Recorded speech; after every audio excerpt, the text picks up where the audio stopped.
The name, Porter Intelligence. There's a story there. It's not originally about woodworking, is it? No, not at all. It's actually pretty fascinating. The founder was apparently an expert in research and communication for, like, years. Right, and plan to start a business in that field, research and consulting, also called Porter Intelligence. Exactly. Yeah. But then life throws a curveball.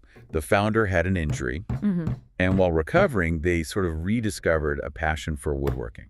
Wow. So the whole business idea pivoted from like research consultancy to crafting wood art? Completely. That original plan for intelligence, as in, research data, became intelligence in crafting and design. It's quite a shift. That's incredible. Turning recovery time into a whole new creative direction. It really changes how you think about that name, Porter Intelligence.